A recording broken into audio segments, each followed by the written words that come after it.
Esteemed government officials, distinguished guests, ladies and gentlemen, good afternoon.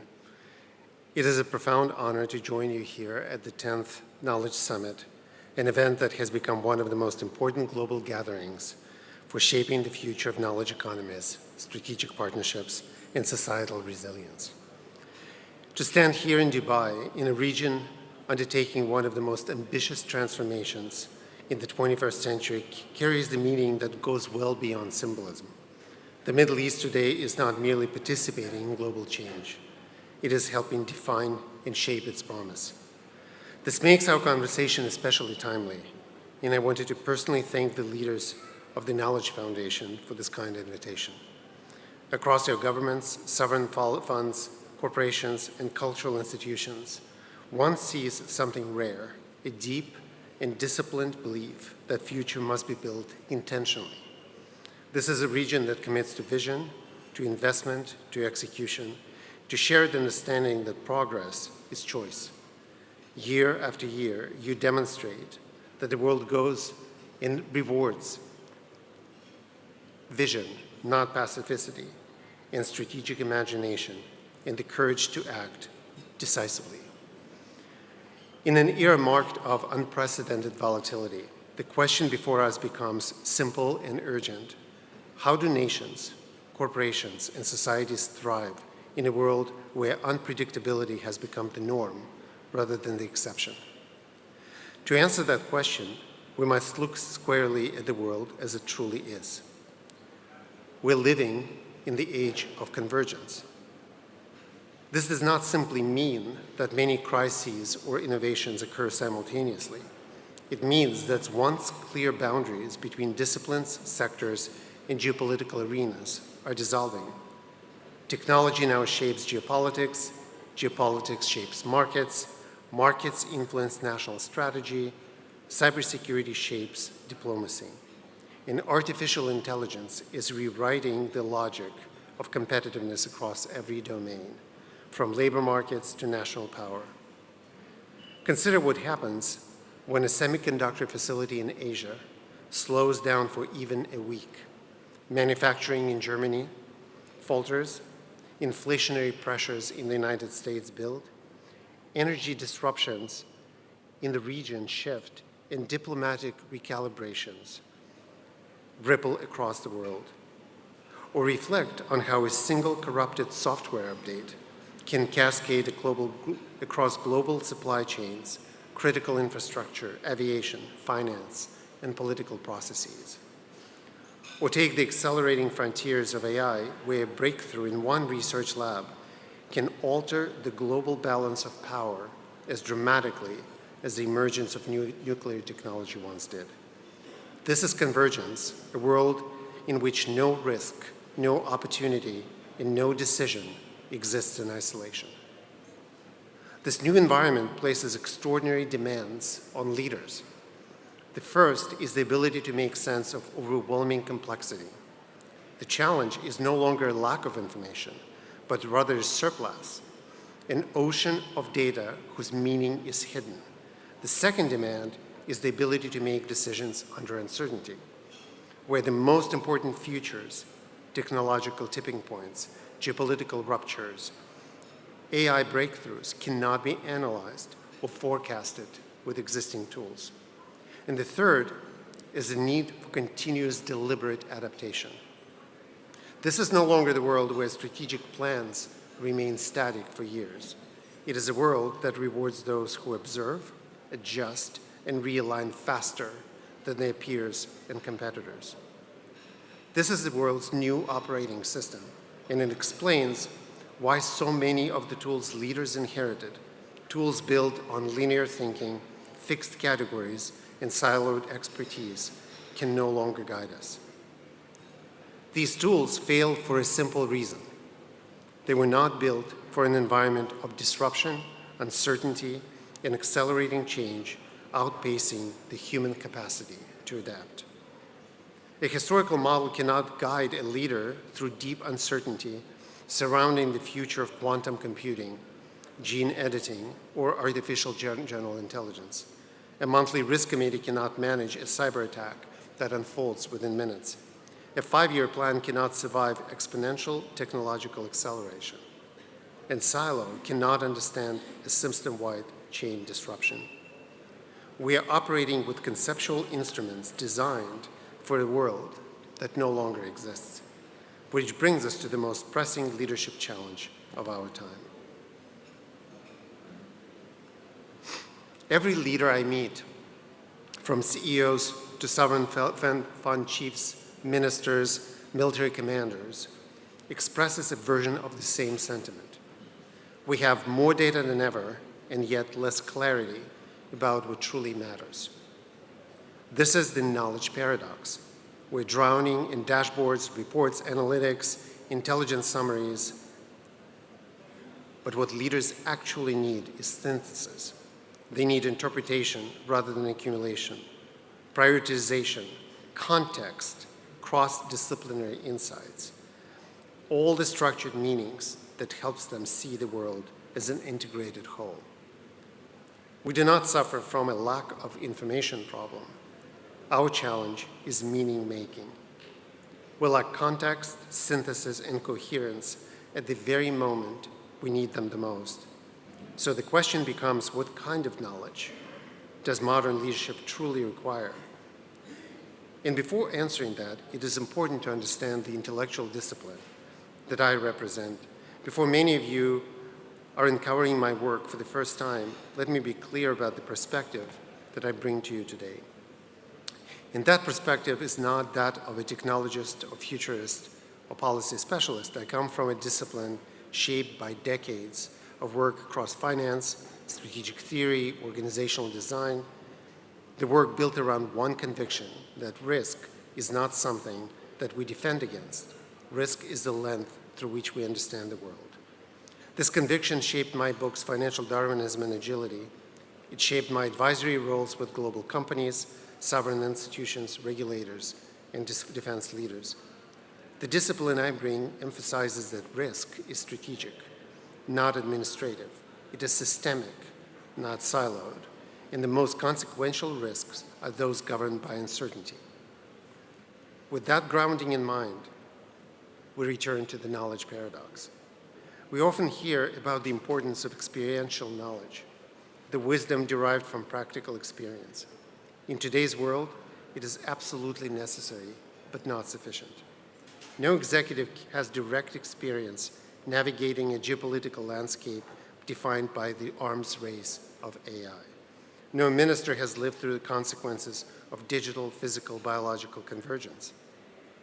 No sovereign fund leaders has experienced a world in which capital itself is used as an instrument of geopolitical power. Experience, by definition, reflects the past, but many of the forces shaping the present and the future have no precedent.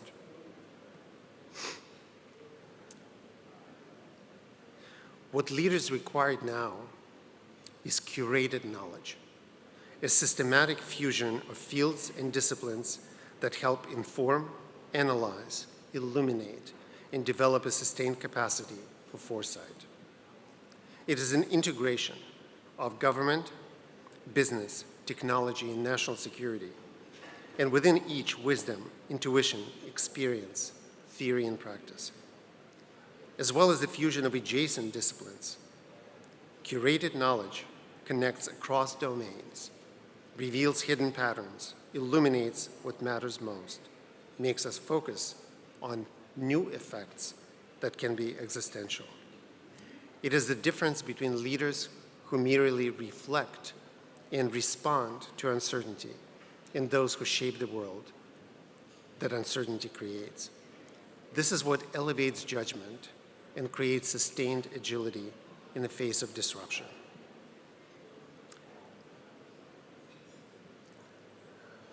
When I spoke about the knowledge paradox, I was alluding to this pyramid of knowledge.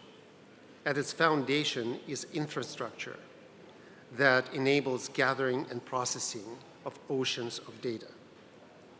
This is increasingly available. From that arises an equally vast and overwhelming sea of information. The arms race of large language models in AI is a good example of that. But on top of it lives true knowledge, experience, intuition, and wisdom. And that is what is needed to be curated and fused in order to make decisions in the face of uncertainty. Consider this power of fusion that I just discussed. You can merge Clausewitz's famous description of war as that of fog and friction with a modern complexity science. Complexity science that gives us the formal understanding of nonlinear systems where small triggers cascade into disproportionate outcomes. Together, they produce a far more powerful toolkit for leaders navigating uncertainty. Fusion also merges behavioral economics and cyber tradecraft. Cyber attackers are not random actors. They follow incentives, interpret signals, exploit cognitive blind sides, and operate through a mixture of rational calculation and psychological manipulation. These leaders fuse the behavioral insights of economics and operational realities. They can understand the attacker's behavior in a far more nuanced way.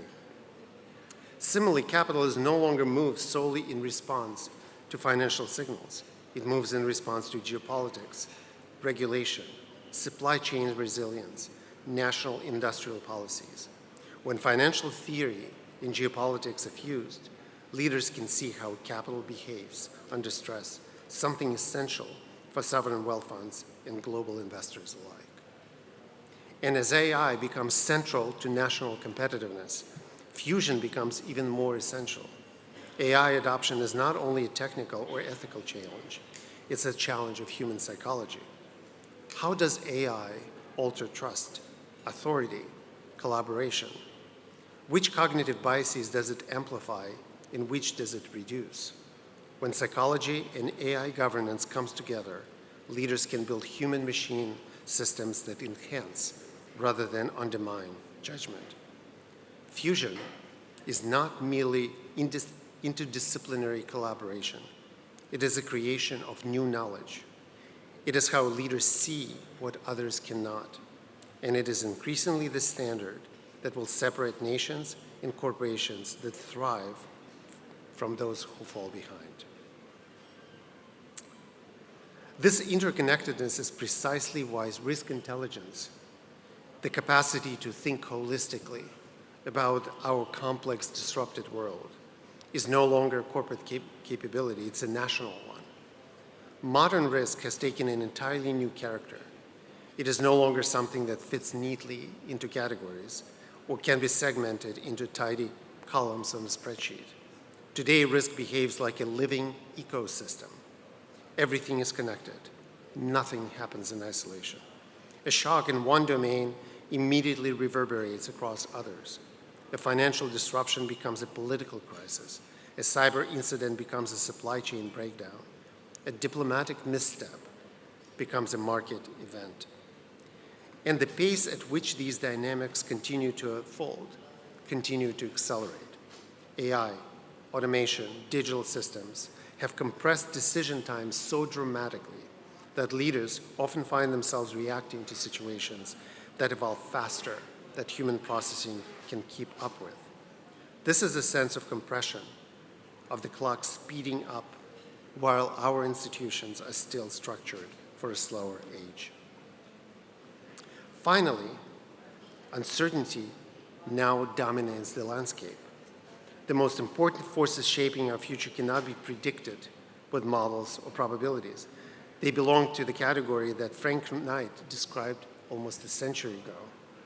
They belong to uncertainty that cannot be quantified, processed, or forecasted.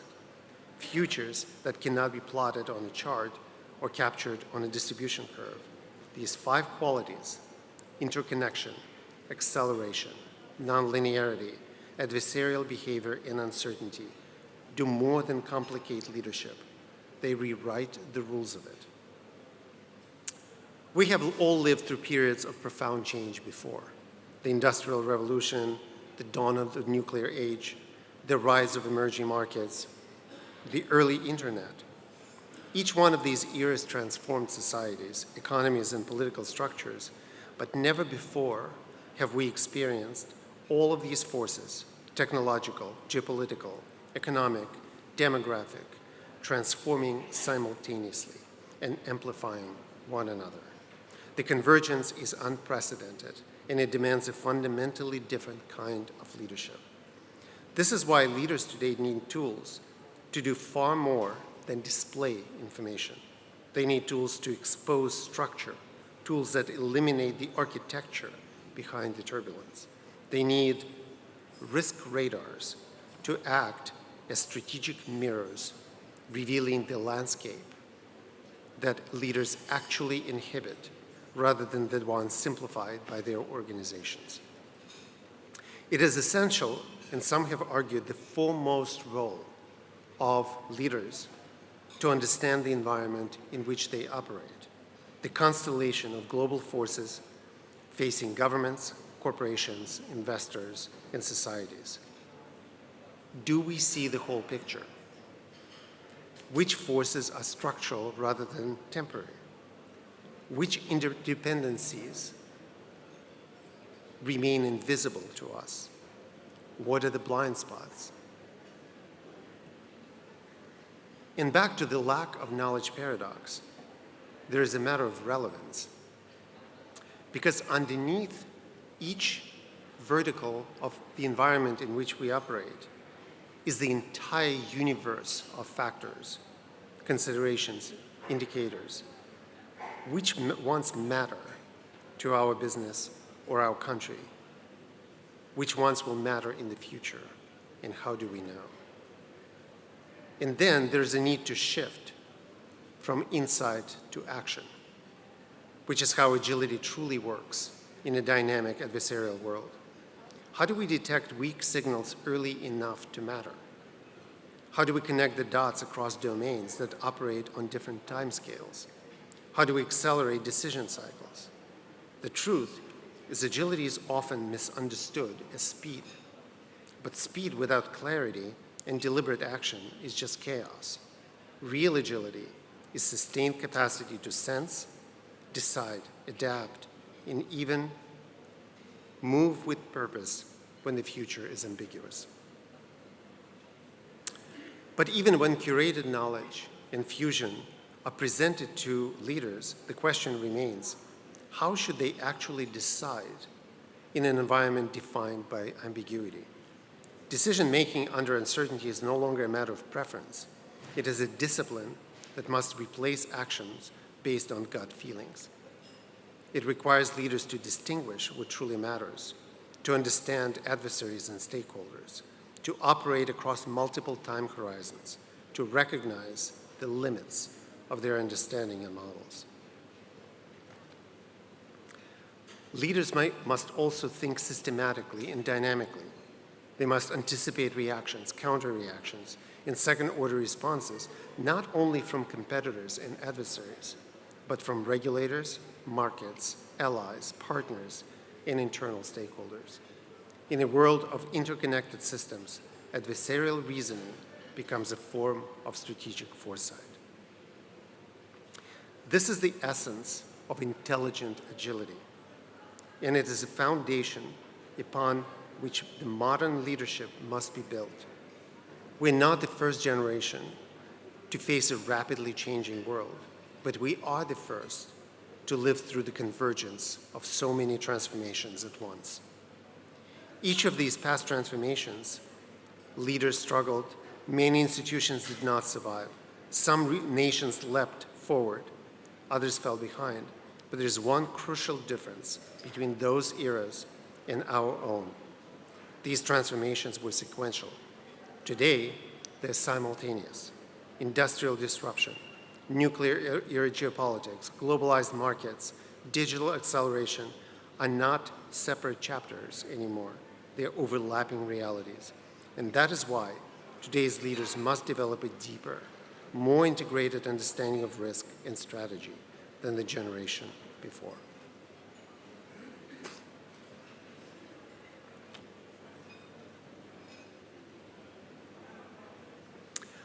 Underpinning all of this is something that I encountered as soon as I arrived in Dubai on this trip. At the airport, I saw the 8 principles of Dubai prominently displayed. 8 clear statements, 8 strategic anchors, 8 commitments to governance, prosperity, and future generations. Those principles are not just inspiring, they're an example of what we call leaders' intent. Leaders' intent is a doctrine of leadership that connects vision and execution. It is the philosophy that makes it possible for large, complex organizations to act with unity and purpose even when circumstances change and information is incomplete. It aligns thousands of daily decisions with a shared sense of direction. It empowers decentralized action by making sure that people understand the why behind the strategy, not just what. It accelerates decision cycles, reduces friction, strengthens trust, and helps institutions stay coherent under stress. In complex, fast-moving environments, no leader can personally make or oversee every decision. The goal is not to control each action, but to create such clarity of intent that people across the system can act boldly while staying aligned with purpose, strategy, ethics, priorities, and risk tolerance. This doctrine has been tested for centuries, from the campaigns of Napoleon to the most sophisticated modern militaries.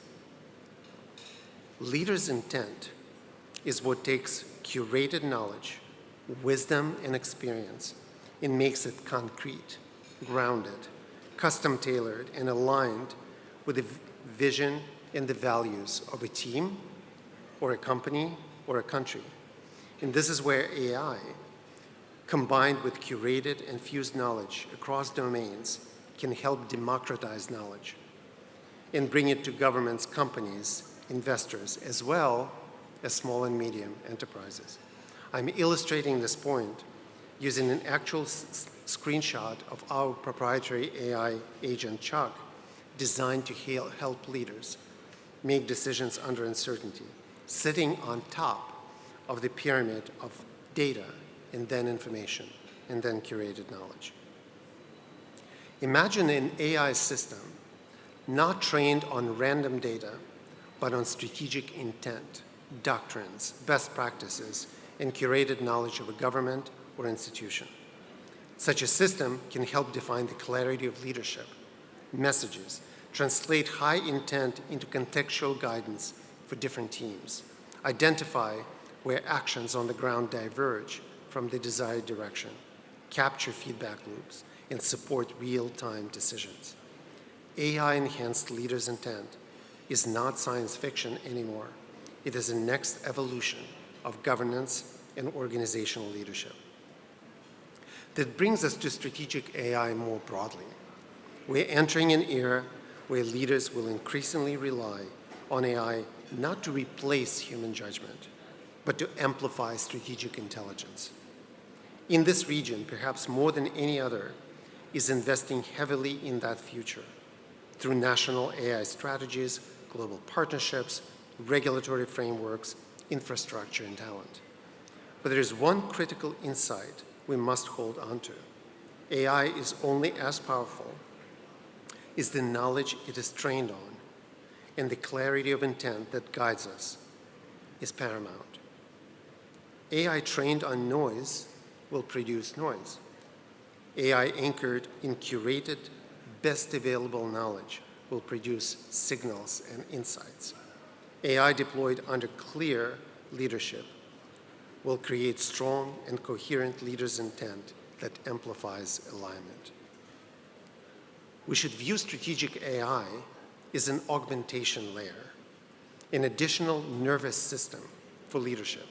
It can enhance situational awareness, extend foresight, map risks across systems, simulate decisions and scenarios, etc., etc. It can clarify strategy by surfacing contradictions and gaps. It can interpret intent. It can serve as a sentinel, scanning continuously for misalignment and emerging vulnerabilities. And it can become an engine revealing patterns in behavior. decisions, and outcomes that help leaders refine the approach over time. This is not an automation of leadership. It is leadership enhanced and supercharged. If we ask why the Middle East is so often described as rising, the answer is not rhetoric. It is a recognition of that structural change. The region possesses 4 decisive advantages that position it to lead in the next chapter of global development. First, there is strategic clarity and ambition. While many nations are paralyzed by gridlock and short-termism, countries in this region are articulating bold, long-term visions, Vision 2030, Centennial 2071, in a series of national plans that extend beyond economic cycles. These visions anchor policy, investment, and public expectations. Clarify itself becomes a form of strategic power. Second, there's capital and sovereign agility. Sovereign wealth funds here manage vast pools of assets in increasingly agile, long-term, diversified, and tightly aligned with national priorities. They're not just building portfolios, they're building ecosystems. The integration of capital and strategy is a unique geopolitical asset. Third, there's geographic centrality and diplomatic influence. The Middle East is re-emerging as a true global hub, connecting East and West, North and South, hosting trade, logistics, energy corridors, and diplomatic dialogue. The region's diplomatic posture, in fact, is becoming more stabilizing and meditating, giving its leaders a growing voice in shaping global systems. Third, and I can attest to it personally, there is a striking openness to experimentation. Few regions are as willing to build new cities from scratch, redesign infrastructure, adopt frontier technologies, reform public services, and rethink regulatory frameworks. In a world defined by uncertainty, that willingness to experiment is a major competitive advantage. Together, these challenges, clarity, capital, connectivity, and experimentation, create a landscape where risk intelligence can flourish and where new frameworks and models can be tested at scale. The region is not simply catching up to someone else's innovation curve. It is creating its own. This is leaders' intent in action. As we look toward the future, certain patterns become clear. Flourishing economies, whether national or corporate, will share common traits. They will adapt faster than their environment, sensing and adjusting before shocks fully land. They will cultivate risk intelligence at every level, treating it as a core literacy, not a specialist function. They will democratize access to curated knowledge so that small and medium enterprises are not left behind, but empowered to innovate and hire. They will invest deeply in human potential, education, digital skills, leadership development, and lifelong learning, recognizing that people are not only true long-term hedge against uncertainty. They will design systems that are not merely robust, but anti-fragile. Supply chains, infrastructure, financial markets, and governance that can absorb stress and become stronger as a result of it. They will embrace technological acceleration without surrendering judgment, integrating technology in ways that extend capacity and competitiveness while recognizing the ethical and practical limitations of automation. They will align around purpose, not as a marketing language, but as a genuine strategic North Star that guides decision, reduces internal friction, attracts talent, shapes cultures, and accelerates execution. And they will anticipate disruption before it arrives. A new kind of leader is emerging in this era, one shaped not by stability, but by uncertainty, not by linear progress, but by convergence. After decades of working across boardrooms, militaries, governments, and financial systems, I've come to believe that the leader of the next era will embody a very specific set of qualities. First, they will be intellectual synthesizers. They will more comfortably move across disciplines, drawing upon finance, technology, geopolitics, psychology, and national security, not as separate domains, but as interconnected systems. They will see patterns others miss, understanding that modern leadership is an act of integration. Second, they will possess deep strategic foresight, the ability to see around corners, anticipate, and design for the future that cannot yet be fully imagined. They will not try to predict the world. They will try to prepare for multiple possible worlds. Third, they will demonstrate adaptive judgment. They will have the humility to revise assumptions, update mental models, and change course when the evidence demands. It is a world dominated by uncertainty. The ability to rethink is a superpower. Fourth, they will carry emotional fortitude, the steady presence to lead through cycles and crises, maintain composure under pressure, and inspire confidence when institutions waver. They will understand that courage is not the absence of fear, but the ability to act with clarity in the midst of it. Fifth, they will embody ethical clarity. They will lead with integrity and fairness, grounding their decisions not in expedience, but in long-term prosperity and societal progress. Their legitimacy will come not from authority, but from trust. And finally, they will be alignment builders, capable of unifying institutions, often vast, complex, and diverse, behind a shared purpose and operating philosophy. They will know that in this era, alignment is not a managerial tactic, it's a strategic advantage. These leadership qualities are not innate. They're teachable, learnable, and scalable, and they will define which leaders and which nations flourish in the years ahead. Which brings us to a profound truth. The Middle East today stands before one of the greatest opportunities in its history. For the first time in a generation, this region is not being defined by others. It's defining itself through bold investment, massive infrastructure problems, ambitious diplomacy, innovation ecosystem, talent, foresight, and global partnerships. The Middle East is reshaping its role on the world stage. More than that, it is offering the world a different leadership model, one that is grounded in long-term vision, rapid execution, cultural confidence, and global connectivity. A model that marries ambition with capability, pragmatism with imagination, and modernity with heritage. This region is demonstrating something essential. Uncertainty is not a barrier to progress. For those who understand it, it becomes fuel. And so we arrive at the close of this Knowledge Summit. We find ourselves at the inflection point, the hinge between different eras. The old systems are straining. The assumptions that governed the last century are no longer reliable. And the world is arriving faster than most expected. In such moments, the defining question is not, what will the future be? The defining question is, who will shape it?